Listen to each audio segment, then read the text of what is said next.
All right, there's a lot of news coming out of the NFL owners meeting, so let's talk hashtag Jet Up with our Jets beat writer for the Post, Brian Costello, who's down there at the meetings now. Cos, thanks for hopping on. Let's get straight into this because I feel like they've had the entire front office talk. The owner, Woody Johnson, Darren Muji spoke the other day. Aaron Glenn spoke earlier today. You were there. You spoke to all those guys. Is there anything that any one of these guys have said that makes you feel like there is a shift in the culture for Jets football, both on and off the field? I don't think it's shifted yet, Brandon. I think there's an attempt to shift the culture, right? So Aaron Glenn talked about being a quieter offseason for the Jets. He says he likes to move in silence, was what he said. And it has been quieter around the Jets than the last few years. Obviously, 2 years ago, the trade for Aaron Rodgers, that was really noisy. Last year, they were kind of going for it around Aaron Rodgers. That was kind of noisy. There was a lot of speculation last year about Saleh and Douglas. So this has been quieter, and Aaron Glenn said that's by design. He doesn't want all the hoopla around the team. Their moves really, other than Justin Fields, haven't really been big names, so they've been able to do that. So this is just the very beginning, Brandon. Let's see how it plays out and if they can actually shift that culture. Because, forgive me, I've heard this a lot of times here, and the culture hasn't. I've seen shifts in the culture, but not that change to make it a winning franchise. You know, when I was a kid, my dad used to always say, I'm like Missouri, the show me state. Show me instead of talking and doing all that talking. Yeah. I mean, we just heard the reports that they've offered to buy out roughly 170 of the employees. Can you give us a little bit more information on that? And do you feel that's part of that culture shift that we're talking about? Yeah, I think it is. Woody Johnson talked to us a few hours ago, and he said that they're going through a period of transition, and they want to make sure that the people that are working inside the Jets want to be part of it and to kind of share the vision of what's changing. And if they, it's a time for them to reflect and decide if they want to do something else. He said there won't be layoffs inside the Jets, even if they don't get as many buyouts. Usually the way this works is you offer the buyouts voluntarily. If they don't come, then the layoffs come after that. But he said that's not going to happen. So I do think it's part of that, Brandon. I mean, I do football and the business side are kind of separate, but it'll be interesting to see how this plays out and how things change around the Jets. But he said they want to be more innovative, and it's really the first shakeup like this that I can remember with the Jets, where they're really looking to change big parts of the organization around. And we'll see. I'm guessing there's going to be a lot of restructuring and redesigning of things inside the organization after this. You feel like there's a lot of pressure now on Aaron Glenn because of a shakeup like this? Like just off the top of my head, I feel like this is like a Joe Judge 2.0 almost when it comes to the Giants is just coming in. And I'm not going to disrespect coach and say like, oh, trying to be a tough guy or anything, but just how he is, his demeanor, and now the shakeups, you feel like that puts a lot of pressure on him early to win early. I don't think this news about the buyouts puts any pressure on Aaron Glenn. I think the pressure on Aaron Glenn is basically everything right now about the Jets football wise is about Aaron Glenn, right? He is the face of the franchise. Justin Fields signed a 2-year contract. The chances are he's not going to be here very long. They have some good young players with Garrett Wilson, Sauce Gardner, Brees Hall, but those guys aren't faces of the franchise.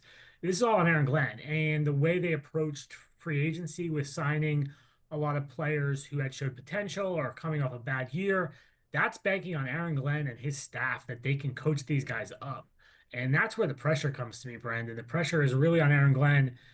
Everything's about him right now, right? He's setting the tone, this silence that leaves him as the voice of the team, which is I think what he wants, which is kind of the Bill Parcells model. I'll give him Bill Parcells, Brandon. You gave him Joe Judge. I'll give him a little bit better, someone with a better resume. But yeah, I think there's a lot of pressure on him to get this turned around. And I think Jets fans don't have a lot of patience, right? It's because Aaron Glenn's been here for, 3 months now, 2 months. Jets fans have been living with this no playoffs for 14 years, and they're tired of it. I think last year took a lot out of them. So I think he takes this job with a lot of pressure on him. Yeah, and he said something. He said something along the lines of he wants his third rounders to play like first rounders, and first rounders to play like eventually they're going to be wearing a gold jacket. And he put a lot of pressure on those coaches like you Yeah. said, they named Justin Fields the starter. They think that he could be a former first rounder that could turn his career around and possibly wear a Hall of Famer and be a Hall of Famer one day. Do you think that's just like coaches talk that we're used to hearing, or do you really think they have their guy? I think it's coaching talk with Justin Fields. I think they're hoping, like, I think they hope he could be the guy, but I don't think they know necessarily he will be. I think they believe in him and they're hoping it'll work out. I just question, does he have enough around him right now to make it work? Because like when you look at Baker Mayfield or Sam Darnold, right, that's kind of the model that they're following is the first round pick with his third, fourth team trying to turn things around. Those guys went into really good situations where, the Buccaneers had strong offensive line, had good wide receivers. Same thing in Minnesota. Minnesota with Justin Jefferson, obviously. They got good coaching. Baker Mayfield's two offensive coordinators in Tampa both became head coaches. Kevin O'Connell got a lot of praise for Sam Darnold. So I'm not saying Tanner Strength isn't that, but we don't know. And there's questions on the Jets with receiver, tight end, at right tackle. So I'm not sure this is the scenario where Justin Fields can thrive, but that's certainly what they're hoping for. One receiver that he has, Garrett Wilson, when they were at Ohio State together, they connected for over 1,200 yards, 11 touchdowns, but even bigger cause, 22 receptions of 20 plus yards. I heard you ask Aaron Glenn about Garrett Wilson's demeanor last season and knowing how coach kind of carries himself, being that no nonsense type coach. You think that's a relationship that's going to last throughout the season?